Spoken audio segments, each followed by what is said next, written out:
Hello friends, welcome back to পাঁচের পাঠশালা। আজকে আমাদের বায়োলজি ক্লাস। এর আগে বেশ কিছুদিন মাঝখানে বাদ পড়ে গেছিলো ক্লাসগুলো, বাট এখন থেকে আবার আগের মতো কন্টিনিউ হতে থাকবে, ঠিক আছে? তাহলে বায়োলজিতে আমরা লাস্টে সেল কমপ্লিট করেছিলাম, তারপর আমরা প্ল্যান্ট টিস্যু কমপ্লিট করেছিলাম, বাট এই দুটো টপিক থেকে আমাদের এমসিকিউ করা হয়নি। আজকে আমরা সেল আর প্ল্যান্ট টিস্যু থেকে এমসিকিউ করব। তাহলে চলো দেখে নেওয়া যাক আমাদের ফার্স্ট কোশ্চেন কী আছে। Question number 1, the latter formed primary xylem elements are called, মানে হচ্ছে পরবর্তীকালে যে প্রাইমারি জাইলেম মানে প্রাথমিক জাইলেমটি উৎপন্ন হয় সেটিকে কি বলে? জাইলেম হচ্ছে দুভাবে উৎপন্ন, একটা হচ্ছে সবার প্রথমে উৎপন্ন হয় আর একটা কিছুটা সময় পরে উৎপন্ন হয়। আর দি লেটার ফর্মড বলতে কিছুটা সময় পরে যে প্রাইমারি জাইলেমটা উৎপন্ন হচ্ছে সেটার কথা বলা হয়েছে। তাহলে এই ধরনের জাইলেমকে কি বলা হয়ে থাকে? মেটাজাইলেম, ঠিক আছে? Plant tissue are of how many types? এটা খুব ইজি, সবাই জানবে, 3 types. Next question, the meristem which occurs between mature tissue is known as, মানে যে মেরিস্টেম যেটা কিনা পরিণত কলার ভেতর উৎপন্ন হয়, পরিণত কলার মধ্যে দেখা যায়, সেটাকে কি বলে? সে ধরনের মেরিস্টেমকে বলা হয় ইন্টারক্যালারি মেরিস্টেম, ঠিক আছে? Next question, lateral meristem is responsible for, মানে ল্যাটারাল মেরিস্টেমটা ঠিক কী কাজ করে, এটা কী জন্য দায়ী? ল্যাটারাল মেরিস্টেমটা হচ্ছে কী কারণে দায়ী? সেটা হচ্ছে গ্রোথ ইন থিকনেস, যেটা কিনা হচ্ছে কাণ্ডের বা গাছের মূলের থিকনেস, মানে সেটা কতটা মোটা হবে বা কতটা পুরু হবে সেটা নির্ধারণ করা হচ্ছে আমাদের lateral meristem. Question number 5, apical meristematic tissue is responsible for, মানে এপিক্যাল মেরিস্টেমেটিক টিস্যুটা কী জন্য দায়ী? Apical meristematic tissue is responsible for growth in length, যেটা আমার আগের কোশ্চেনটাই ছিল, lateral meristematic tissue is responsible for growth in thickness, but apical meristematic tissue হচ্ছে গাছের দৈর্ঘ্যের জন্য দায়ী, ঠিক আছে? Question number 6, which one of the following has the capacity of cell division in plants?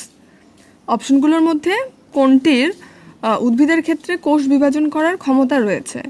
তাহলে এটার অ্যান্সার কোনটা হবে? Apical meristem. এপিক্যাল মেরিস্টেম হচ্ছে উদ্ভিদে কোষ বিভাজন করতে পারে, ঠিক আছে? Dash are made up of sclerenchymatous cell, মানে এমন কোনটা যেটা হচ্ছে স্ক্লেরেনকাইমেটাস কোষ দিয়ে গঠিত। This are generally absent in primary phloem but are found in the secondary phloem, আর এগুলো অনুপস্থিত থাকে কোথায়? প্রাথমিক ফ্লোয়েম, মানে প্রাইমারি ফ্লোয়েমে অনুপস্থিত, বাট এগুলোকে দেখতে পাওয়া যায় সেকেন্ডারি ফ্লোয়েম, মানে গৌণ ফ্লোয়েমে দেখতে পাওয়া যায়। সেটা কোনটা হবে? ফ্লোয়েম ফাইবার্স, ঠিক আছে? Next question, the first formed primary xylem elements are called, মানে যে প্রাইমারি জাইলেমটা প্রথম উৎপন্ন সেটাকে কি বলা হয়? আমাদের লেটার ফর্মড প্রাইমারি জাইলেমকে আমরা বলেছিলাম মেটাজাইলেম, তাহলে এটা হচ্ছে আমাদের ফার্স্ট ফর্ম প্রাইমারি জাইলেমকে আমরা কি বলবো? এটা হবে প্রোটোজাইলেম। কোশ্চেন নম্বর 9-এ কি বলেছে?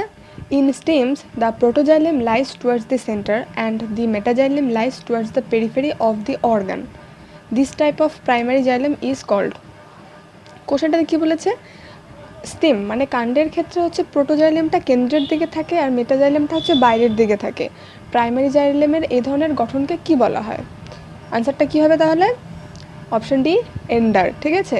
আর এটারই অপোজিটটা দেখা যায় রুটের ক্ষেত্রে, সেখানে হচ্ছে প্রোটোজাইলেমটা হচ্ছে আমাদের বাইরের দিকে থাকে, মানে protoxylem lies towards the periphery, আর মেটাজাইলেম হচ্ছে সেন্টারের দিকে থাকে, মানে মেটাজাইলেম কেন্দ্রের দিকে থাকে। আর সে ধরনেরটাকে আমরা বলবো হচ্ছে এক্সার্ক, যেটা অপশন সি দেওয়া আছে, ঠিক আছে? এটা মনে রাখবে, এটার ক্ষেত্রে হবে এন্ডার্ক, আর রুটের ক্ষেত্রে যখন ঠিক উল্টোটা হবে তখন সেটা হবে exarch. Question number 10, food prepared by plant is transported to different part of plant through, মানে উদ্ভিদের পাতাতে যে খাদ্য উৎপন্ন হয় সেই খাদ্যটা উদ্ভিদে কীভাবে কিসের সাহায্যে ছড়িয়ে পড়ে? সেটার অ্যান্সার হবে অপশন সি, ফ্লোয়েম। আমাদের আগের 10টা কোশ্চেন ছিল প্ল্যান্ট টিস্যু থেকে।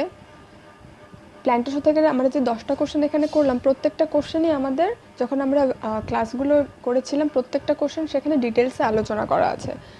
তোমাদের কারোর যদি কোশ্চেনের আনসারগুলো করতে কোনো রকম প্রবলেম হয়ে থাকে তোমরা অবশ্যই ভিডিওগুলো দেখে নেবে, তাহলে তোমরা এখান থেকে প্রত্যেকটা কোশ্চেনই আনসার করতে পারবে, ঠিক আছে? এখন হচ্ছে আমরা সেল থেকে কিছু কোশ্চেন দেখে নেব। Which organelle in the cell other than nucleus contain DNA? DNA nucleus ছাড়া আর কোন কোষীয় অঙ্গাণুর ডিএনএ দেখা যায়, মানে ডিএনএ থাকে, ঠিক আছে? এটার আনসার হবে মাইটোকন্ড্রিয়া। তো next question, the longest cell in human body is, মানে মানব শরীরের সবচেয়ে দীর্ঘতম কোষ কোনটি? নার্ভ সেল, ঠিক আছে? Option B nerve cell. Cell theory was put forwarded by, এটা তো খুব কোশ্চেন, সবাই আনসার করতে পারবে। Option A Schleiden and Schwann. Question number 14, which one of the following is known as power house of the sell?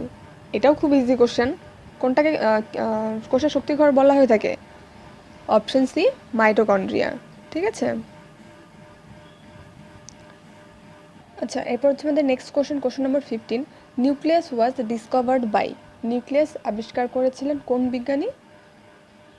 এটা সবাই জানো নিশ্চয়ই। অপশন এ রবার্ট ব্রাউন, ঠিক আছে?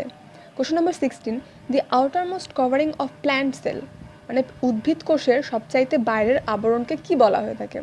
সেটা হবে হচ্ছে গিয়ে সেল ওয়াল, ঠিক আছে? এটা হবে হচ্ছে গিয়ে সেল ওয়াল। আর প্রাণীদের ক্ষেত্রে যে বাইরের আবরণটা থাকে সেটাকে বলা হয়ে থাকে সেল মেমব্রেন। এটা আমাদের ক্লাসে আমরা যখন ডিটেলসে পড়েছিলাম তখন এই টপিকটা নিয়ে আলোচনা করা হয়েছিল। সেই জন্যই বলছি, তোমাদের কারোর যদি কোশ্চেনের কোনো আনসার করতে কোনো প্রবলেম হয়ে থাকে তোমরা প্লিজ ভিডিওগুলো দেখে নিও, তাহলে তোমাদের অনেকটা হেল্প হবে আশা করছি।